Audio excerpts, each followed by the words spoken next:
आप सभी को भूमिका शर्मा का नमस्कार। आज आपके बीच एक ऐसा किस्सा लेकर उपस्थित हूँ जो निश्चित रूप से जो विद्यार्थी विभिन्न कलाओं में पारंगत होते हैं या चहुमुखी विकास अपना करते हैं उनके लिए, और जो इस दिशा में आगे नहीं बढ़ रहे हैं उनके लिए उत्साहवर्धक साबित होगी। बात है वर्ष 1942 की, जिस वक्त महात्मा गांधी ने भारत छोड़ो आंदोलन का आगाज किया था। उस समय डॉक्टर विक्रम साराभाई और डॉक्टर होमी जहांगीर भाभा, उन्होंने Indian institute of sciences Bangalore के ऊपर से अंग्रेजी हुकूमत का झंडा उतार कर भारत का झंडा लगा दिया था। उस समय भारत का राष्ट्रीय ध्वज था, ऊपर केसरिया रंग, बीच में सफ़ेद रंग और नीचे हरा रंग, और सफ़ेद रंग पर चरखा बना हुआ था जो कि वर्तमान में अशोक चक्र बना हुआ है। वो झंडा लगाया, अंग्रेज़ों को इसकी भनक पड़ी और उन्होंने विक्रम साराभाई और होमी जहांगीर भाभा, इन दोनों के खिलाफ कानूनन कार्यवाही की।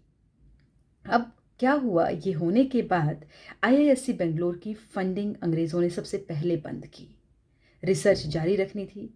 कोर्ट से ज़मानत तो मिल गई, लेकिन रिसर्च जारी रखनी थी। शोध का काम कैसे चले, क्योंकि पैसा रुक गया था और बिना पैसे के शोध करना असंभव सा लगता है।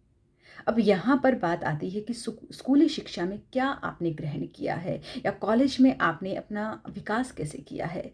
तो यहाँ पर मुझे बड़ी खुशी हो रही है बताते हुए कि डॉक्टर विक्रम साराभाई और डॉक्टर होमी जहांगीर भाभा अपने स्कूली दिनों में बहुत सी कलाओं में पारंगत थे। भाषण में, कविता में, नाटक में, नृत्य में, गायन में कोई ना कोई उन्होंने अपना गुण निखार लिया था और मंचन का एक बेहतरीन अनुभव दोनों के पास था। तो इस समय बेंगलोर के आसपास के कस्बों में जाकर, गांवों में जाकर उन्होंने सांस्कृतिक कार्यक्रम किए, चंदा एकत्रित किया और उस चंदे से अपने शोध कार्य को जारी रखा।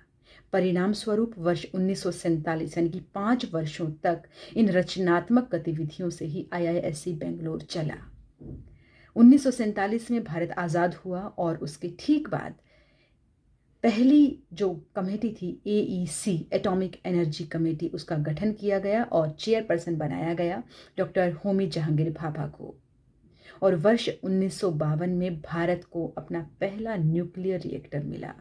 उसके बाद भारत डॉक्टर विक्रम साराभाई के कुशल नेतृत्व में, डॉक्टर एपीजे अब्दुल कलाम जी का भी उनको साथ था, उनके रिसर्च स्कॉलर थे एपीजे अब्दुल कलाम जी, उन दोनों ने भारत का पहला रॉकेट लॉन्च किया। तो सोचिए, यदि उन दोनों के विकास की नींव में ये सांस्कृतिक कार्यशाला नहीं होती तो क्या 1942 से लेकर 47 तक वो शोध कर पाते और भारत की आज़ादी के तुरंत बाद केवल 5 वर्षों में भारत को अपना पहला न्यूक्लियर रिएक्टर मिल पाता। इसलिए आपसे मैं यही कहना चाह रही हूँ कि आप अपने जीवन में 360 डिग्री अप्रोच लेकर चलें, लेकिन अपना केंद्र, अपना लक्ष्य अपनी आंखों में जिंदा रखें। उस लक्ष्य को केंद्रित मानते हुए ही जीवन की दिशा में आगे बढ़ेंगे तो निश्चित रूप से एक निष्ठ दिशा जिसको हम कहते हैं, उसमें आपको सफलता हासिल मिलेगी। धन्यवाद। जय हिंद।